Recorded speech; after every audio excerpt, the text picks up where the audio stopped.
Hello बच्चों, welcome to my academy.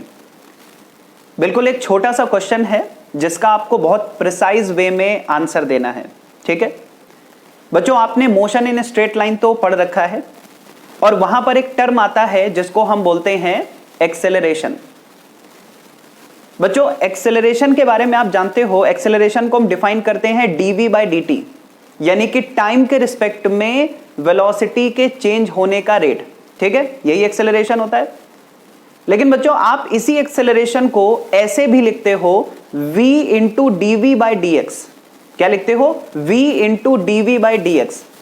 मेरा question बिल्कुल छोटा सा है, अगर किसी पॉइंट पर वेलोसिटी जीरो हो, जैसे मान लीजिए पार्टिकल चल रहा है और किसी पॉइंट पर वो रेस्ट में आ गया, यानी किसी पॉइंट पर अगर वेलोसिटी जीरो हो जाए, किसी टाइम इंस्टेंट पर अगर वेलोसिटी जीरो हो जाए, तो हमें पता है कि ये बिल्कुल जरूरी नहीं है कि वहां पर एक्सेलरेशन भी जीरो हो।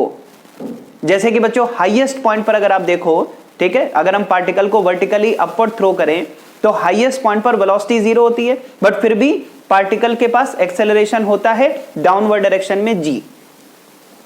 यानी कि वेलोसिटी जीरो होने का ये मतलब बिल्कुल नहीं है कि एक्सेलरेशन भी जीरो हो। एक्सेलरेशन नॉन जीरो हो सकता है, मतलब एक्सेलरेशन कुछ ना कुछ हो सकता है।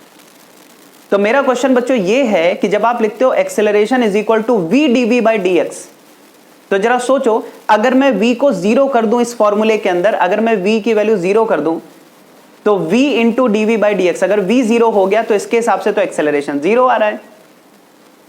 लेकिन ऐसा बिल्कुल नहीं है, वेलोसिटी जीरो होने का यह बिल्कुल मतलब नहीं है कि उस पॉइंट पर एक्सेलरेशन भी जीरो हो। तो ऐसा क्यों हो रहा है, इसका आंसर आपको कमेंट बॉक्स में देना है। ठीक है, थैंक यू।